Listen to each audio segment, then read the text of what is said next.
nilikuwa naamini kitu tofauti kabisa mpaka pale alivyonikuta mimi mwenyewe nika experience kwa nini watu wanaokaribia mafanikio ndio wanakutana na majaribu makubwa zaidi.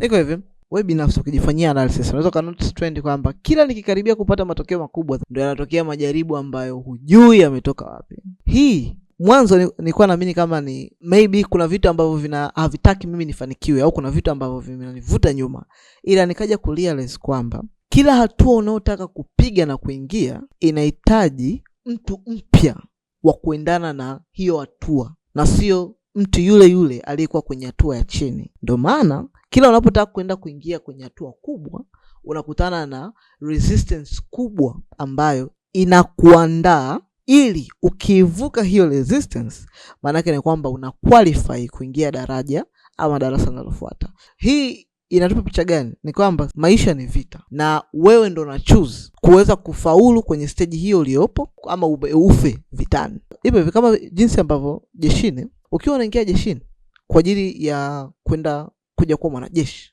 kuna stages. Stage ya kwanza, kwa sababu ni raia, ukifika utafikia stage ya kuweza kutoa uraia, kujenga uzalendo kwanza. Alafu ukitoka kwenye uzalendo unaingia kuwa askari wa kijeshi. Ukitoka kuwa askari wa kijeshi unaingia kuwa mwanajeshi sasa kwenye eneo husika ambalo utakuwa umeenda kuwa specified. Baada ya hapo ndio unakuja kuwa mwanajeshi.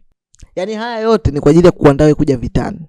Sasa kama haya yote ni kwa ajili ya kuandaa vitani, hivyo ndivyo ilivyo kwenye maisha ya kawaida. Maisha ya kawaida ni vita. Na kila hatua unayotaka kupita inamhitaji mtu anaye qualify kukaa kwenye eneo husika. So huwezi kusema kwa sababu nimeshapitia situation fulani kwa hiyo huku mbele itakuwa ni mambo mtelemko. Hapana. All this time muda wote ambao ulikuwa unaufanya hapa ni kukuandaa.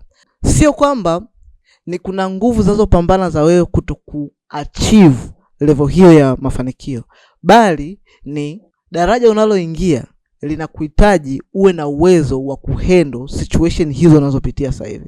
So hizi situation unazopitia sasa hivi ukiweza kuzipita, maana yake ni kwamba una prove a point kwamba I deserve to be there. So badala ya kupitia situation ngumu na kwanza kusema kwa nini napitia majaribu magumu wakati huu ambapo nahitaji kwenda hatua inayofuata, kwa nini nakutana na mambo magumu? Sio kwamba kuna watu hawakutaki. Mindset badilisha. You have to prove a point kwamba I deserve to be in that room right now and I'm the right candidate, I'm the right person.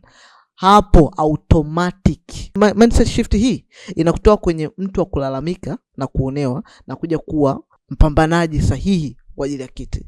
Na ukishakuwa na hii shift of mindset, vitu utaviapproach kwa tofauti, na ukiviapproach kwa tofauti it is a guarantee kuingia kwenye hiyo room kwa sababu umeprove a point kwamba I am deserving this. Yes. So hii ni perspective ambayo nilichange baada ya mimi mwenyewe kunikuta kwa kipindi nikarealize no. So kama vitu havinitaki, ni kwamba vitu vinataka ni prove a point kwamba yes I deserve this. So that's the mindset.